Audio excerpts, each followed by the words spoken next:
अगर आप केंद्रीय कर्मचारी हैं तो ये खबर आपके पैसे और सुविधाओं से सीधी जुड़ी हुई है। सरकार ने एक नया कॉम्पोजिट सैलरी अकाउंट लॉन्च किया है जिसे कर्मचारियों के लिए फाइनेंशियल गेम चेंजर बताया जा रहा है। लेकिन इसी बदलाव ने बवाल भी मचा दिया है क्योंकि 2.5 लाख कर्मचारियों को इससे बाहर रखा गया है। क्या ये सिर्फ तकनीकी चूक है या फिर किसी बड़े फैसले का side effect? All India NPS employ federation ने सीधे वित्त मंत्री निर्मला सीतारमण को चिट्ठी लिखी है और मांग की है कि इस नई सैलरी अकाउंट स्कीम का फायदा हर पात्र केंद्रीय कर्मचारी को मिले, वो भी बिना भेदभाव। तो आखिर कॉम्पोजिट सैलरी अकाउंट है क्या, किसे मिल रहा है फायदा और कौन रह गया है बाहर? और सबसे बड़ा सवाल, क्या सरकार अब इन 2.5 लाख कर्मचारियों को भी राहत देगी?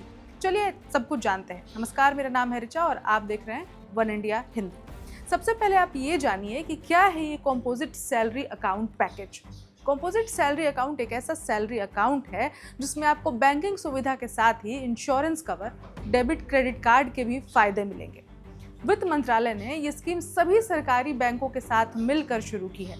इस पैकेज के लिए all India NPS employ federation के राष्ट्रीय अध्यक्ष डॉक्टर मनजीत सिंह पटेल ने ट्विटर पर यानी कि अब एक्स पर पोस्ट किया है। इस पोस्ट में उन्होंने लेटर लगाया है।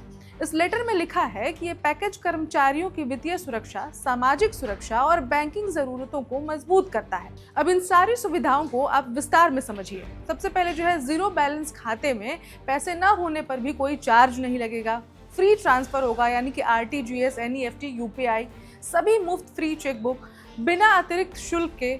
उसके बाद लॉकर में डिस्काउंट मिलेगा, किराए में छूट मिलेगी। फैमिली बैंकिंग यानी कि परिवार के सदस्यों के लिए परिवार के सदस्यों के लिए भी अकाउंट में हिस्सेदारी होगी। सस्ता home loan, education vehicle, personal loan कम ब्याज पर, कम प्रोसेसिंग फीस के साथ। तो कुल मिला के 1.5 crore insurance free personal accident cover भी होगा। ऐसे में इसे केवल केंद्रीय मंत्रालयों तक सीमित रखना ठीक नहीं है। उन्होंने आगे लिखा कि दिल्ली सरकार और अन्य केंद्र शासित प्रदेशों के कर्मचारी व्यवहारिक रूप से केंद्र सरकार के अंदर ही काम करते हैं, इसलिए उन्हें भी इस योजना का लाभ मिलना चाहिए। केंद्र सरकार के अभी के फैसले के अनुसार करीब 5,000 सेंट्रल ऑटोनोमस बॉडीज में काम करने वाले लगभग 2.5 लाख कर्मचारियों को अभी इस योजना से बाहर रखा गया है।